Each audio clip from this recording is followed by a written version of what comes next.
شرور أنفسنا ومن سيئات أعمالنا من يهده الله فلا مضل له ومن يضلله فلا هادي له وأشهد أن لا إله إلا الله وحده لا شريك له وأشهد أن محمدا عبده ورسوله صلى الله عليه وسلم.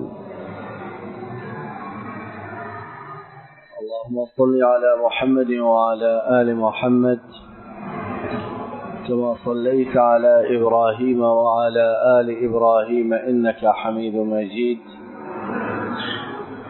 اللهم بارك على محمد وعلى آل محمد كما باركت على إبراهيم وعلى آل إبراهيم إنك حميد مجيد. رب اشرح لي صدري ويسر لي أمري واحلل عقدة من لساني يفقه قولي. اللهم انفعنا بما علمتنا وعلمنا ما ينفعنا وزدنا علما. سبحانك لا علم لنا إلا ما علمتنا إنك أنت العليم الحكيم. أعوذ بالله من الشيطان الرجيم. بسم الله الرحمن الرحيم. الذين إن مكناهم في الأرض أقاموا الصلاة وآتوا الزكاة وأمروا بالمعروف ونهوا عن المنكر ولله عاقبة الأمور. ہر قسم کی تعریف و ستائش اللہ رب العالمین کے لیے، اور عرب درود و سلام امام الانبیاء قائد المرسلین رحمت دو عالم حضرت محمد رسول اللہ صلی اللہ علیہ وسلم پر اور آپ کے ان صحابہ کرام پر جنہوں نے آپ کی اتباع اور فرمانبرداری کی.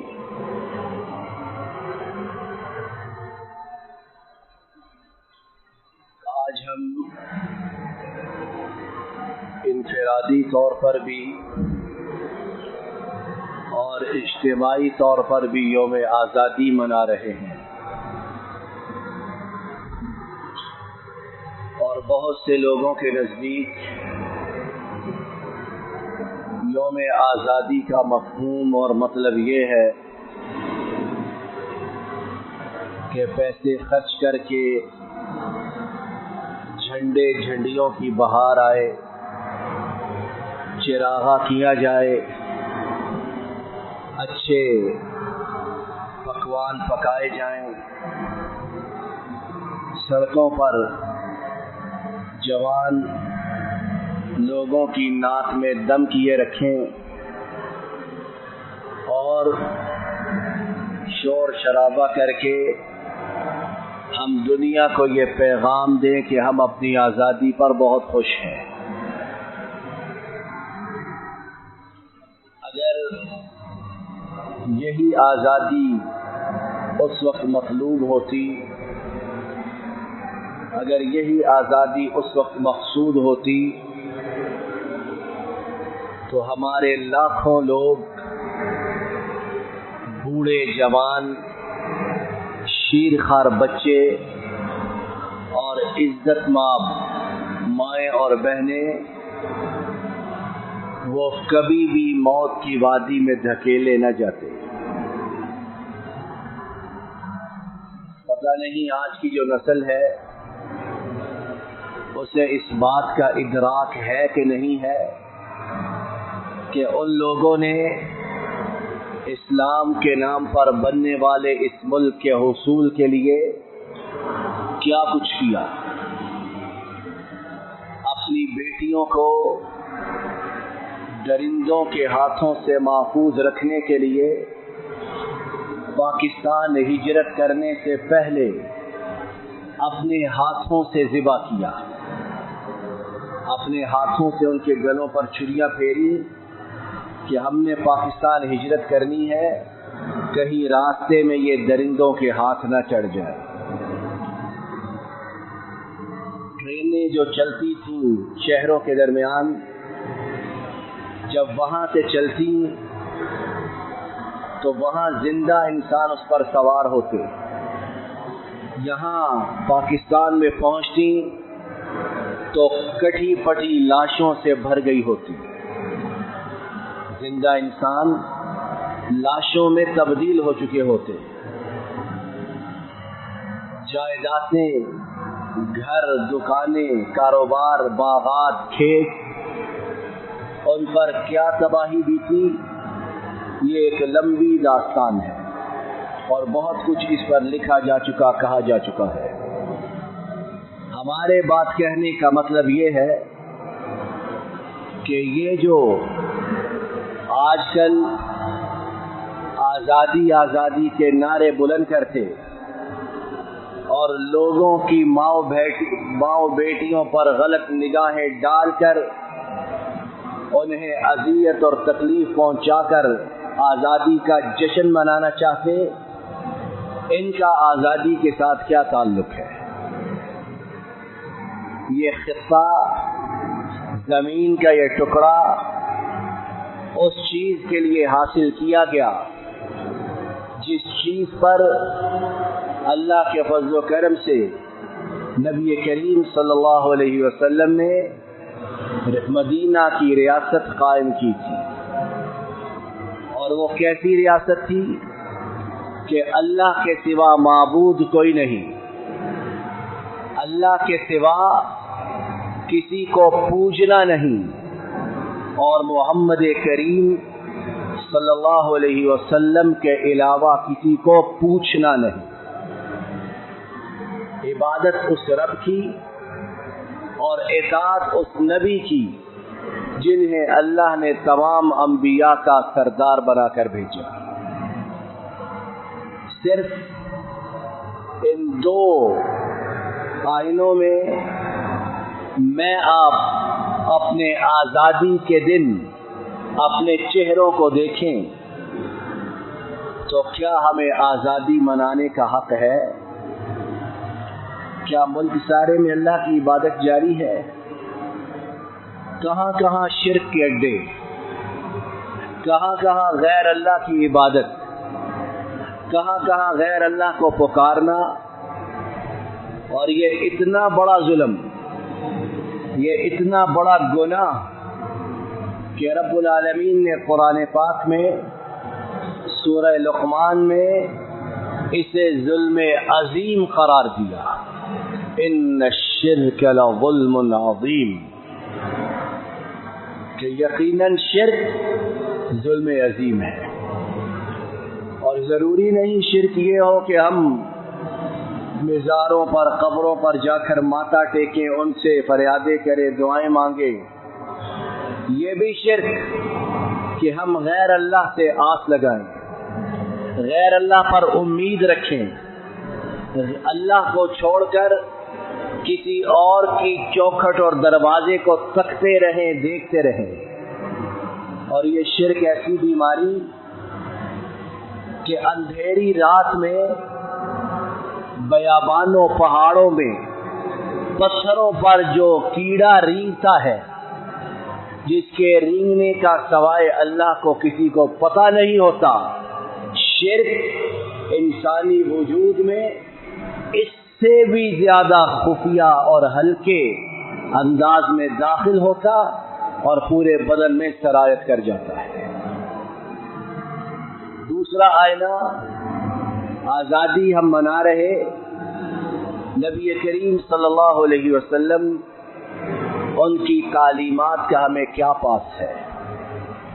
ان کی تعلیمات کو ہم مان رہے ہیں، ان کے فرمودات کو ہم ان پر عمل پیرا ہو رہے ہیں، ان کی تعلیمات، ان کے احکامات کو ہم نے حرز جان بنایا ہے، یا تماشا اور لہو و لعب میں ہماری زندگی بسر ہو رہی ہے؟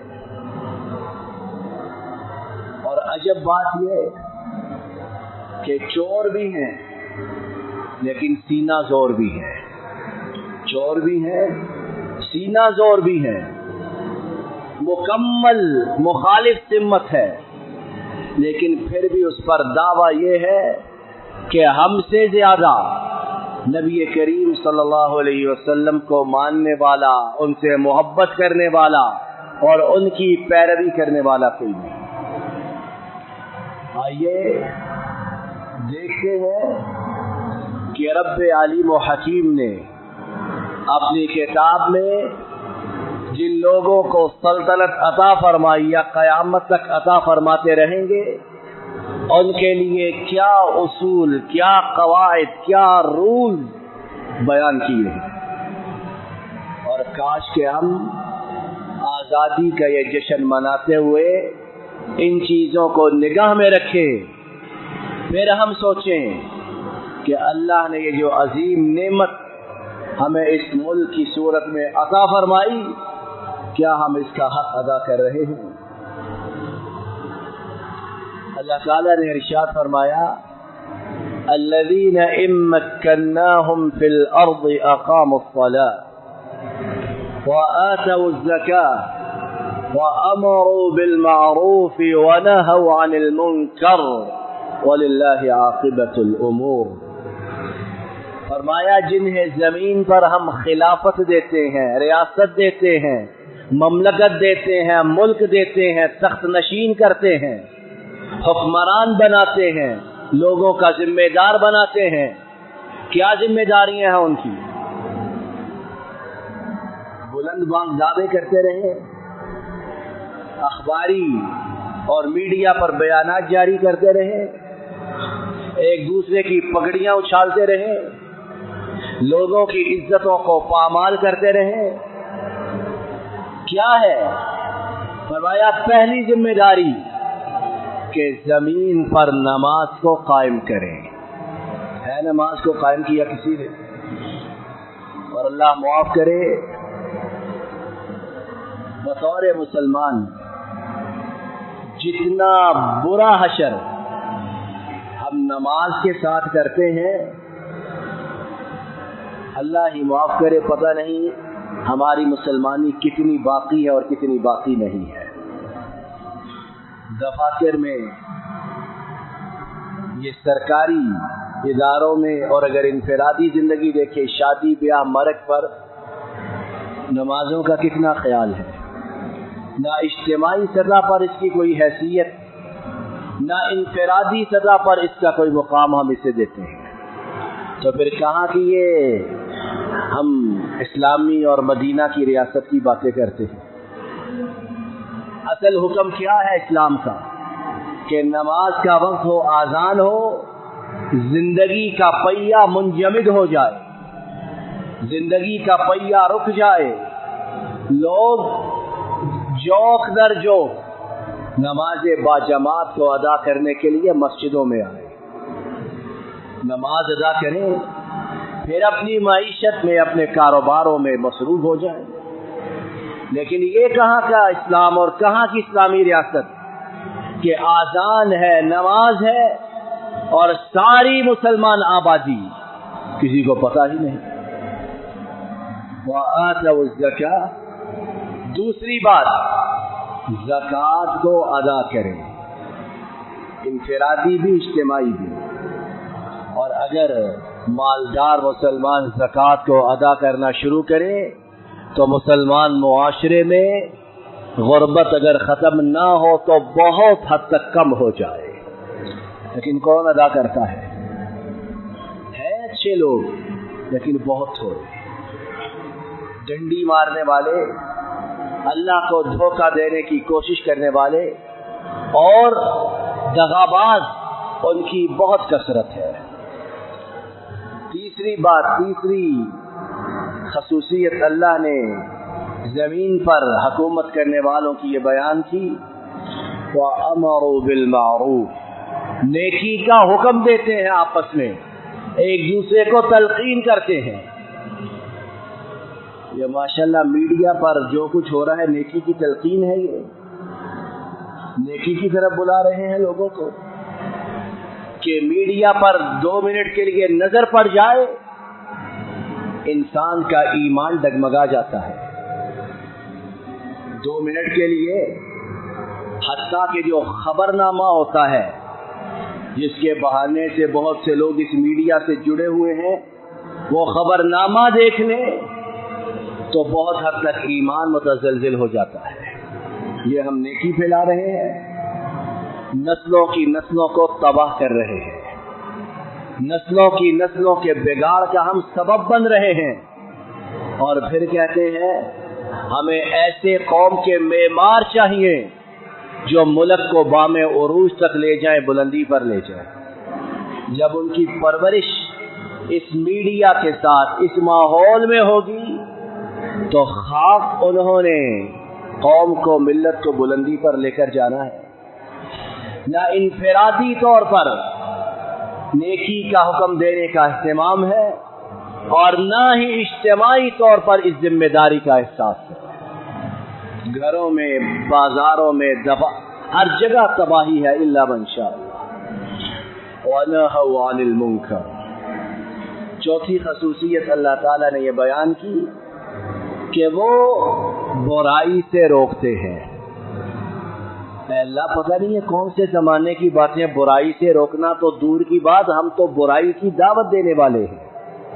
ہم تو برائی کو کھینچ کھینچ کر اپنے گھروں میں لانے والے ہیں، اور جو کوئی برائی سے منہ موڑے اسے کہتے ہیں یہ دقیانوس انسان ہے، یہ پرانے زمانے کے ہے، یہ موجودہ زمانے میں نہیں چل سکتا، اور تانے دے دے کر اس بیچارے کی زندگی اجیرن بنا دیتے ہیں۔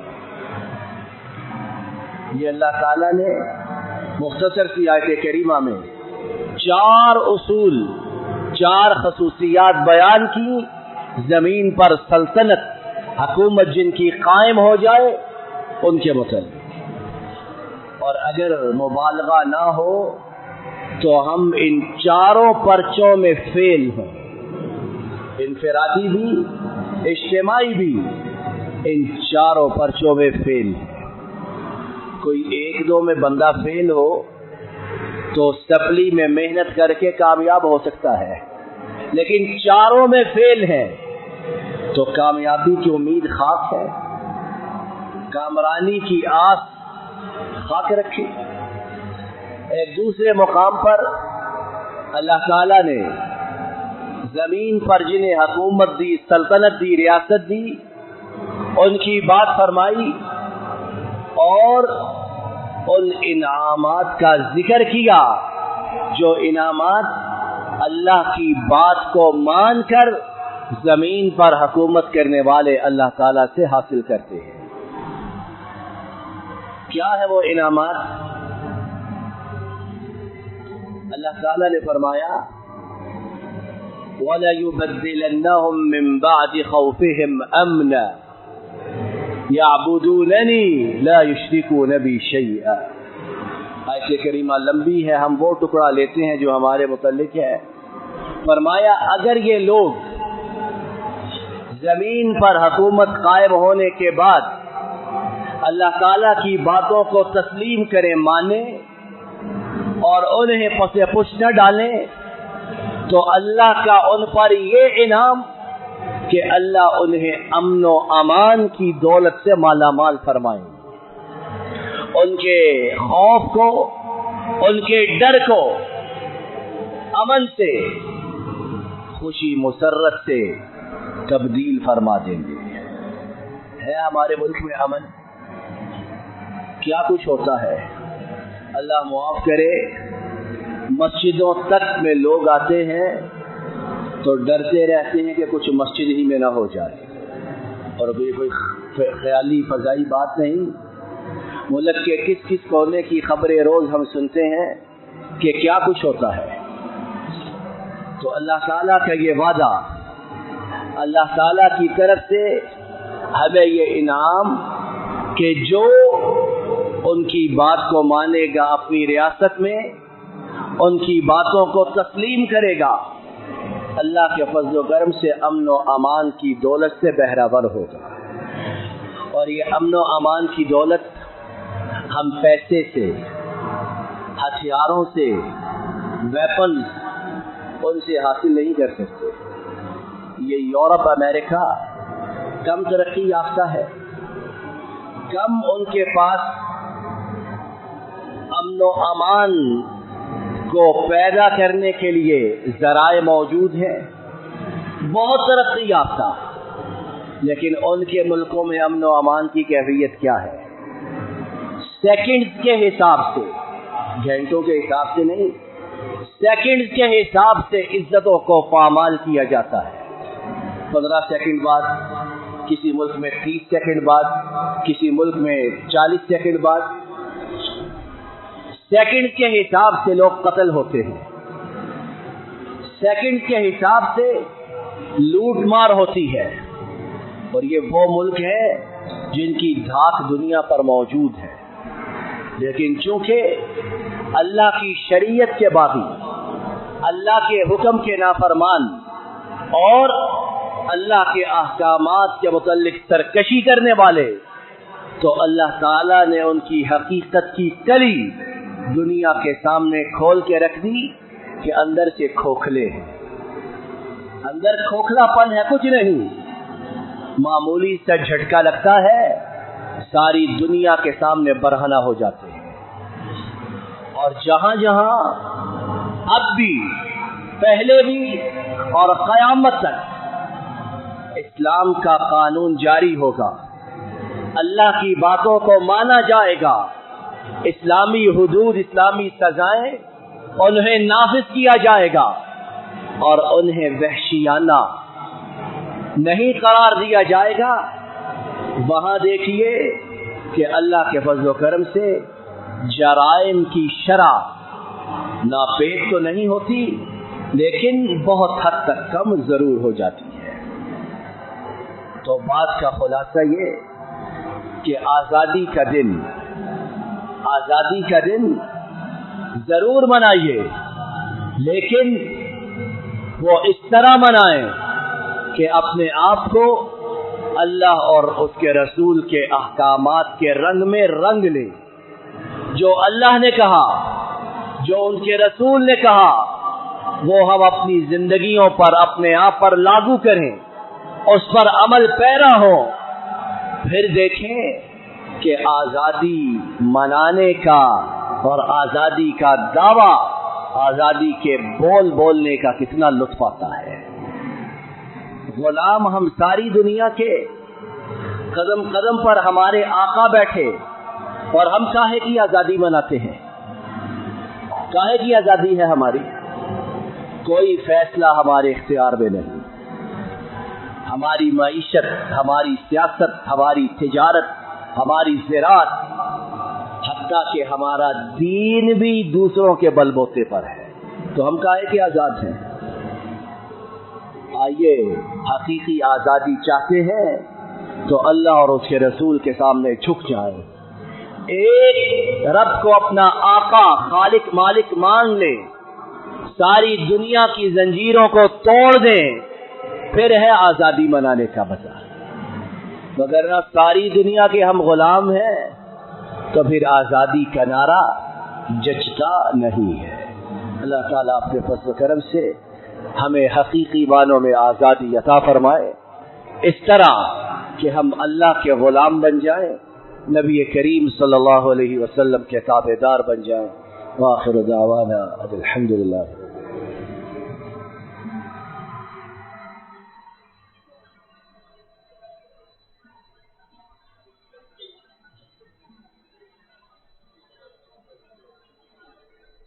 إن الحمد لله نحمده ونستعينه ونستغفره ونستهديه ونعوذ به من شرور أنفسنا ومن سيئات أعمالنا، من يهده الله فلا مضل له ومن يضلله فلا هادي له، وأشهد أن لا إله إلا الله وحده لا شريك له، وأشهد أن محمدا عبده ورسوله صلى الله عليه وسلم. إن الله وملائكته يصلون على النبي يا أيها الذين آمنوا صلوا عليه وسلموا تسليما. اللهم صل وسلم وبارك على عبدك ورسولك محمد صلى الله عليه وسلم. اللهم أعز الإسلام والمسلمين وأذل الشرك والمشركين ودمر أعداء الدين وانصر عبادك الموحدين. اے اللہ تمام بیماروں کو شفا عطا فرما، بے روزگاروں کو رزق حلال و فراخ عطا فرما، بے ہدایتوں کو ہدایت عطا فرما، بے اولادوں کو نیک صالح متقی اولاد عطا فرما، پریشان حالوں کی پریشانیوں کو دور فرما۔ اے اللہ آنے والے مصائب سے، آنے والی مشکلات سے ہماری حفاظت فرما۔ جن آفات میں، بیماریوں میں، مشکلات میں ہم پھنس چکے ہیں ان سے ہمیں مکمل طور پر نجات عطا فرما۔ اے اللہ ہمارے ملک کی حفاظت فرما، ہمارے ملک میں امن و امان فرما، ہمارے ملک کو ہر قسم کی بیماریوں سے، آفات اور وباؤں سے محفوظ فرما۔ ملک کے ہمدردوں کو، غمخاروں کو سرفراز و سربلند فرما، ملک و ملت کے دشمنوں کو نیست و نابود فرما۔ اے اللہ تمام کائنات کے مظلوم و مقہور مسلمانوں کی نصرت و تائید فرما، ان پر ظلم و ستم کرنے والوں کو تمام دنیا کے لیے نمونہ عبرت بنا۔ اے اللہ ہماری تمام فریاد و التجاؤں کو قبول فرما۔ اے اللہ ہماری والدہ محترمہ ان کے گناہوں کو معاف فرما، ان کے درجات کو بلند فرما، ان کی قبر کو جنت کی باغیچی بنا، اور ہم گنہگاروں کو ان کے لیے بہترین صدقہ جاریہ بنا۔ ربنا ظلمنا انفسنا وإن لم تغفر لنا وترحمنا لنكونن من الخاسرين ربنا آتنا في الدنيا حسنة وفي الآخرة حسنة وقنا عذاب النار سبحان ربك رب العزة عما يصفون وسلام على المرسلين والحمد لله رب العالمين.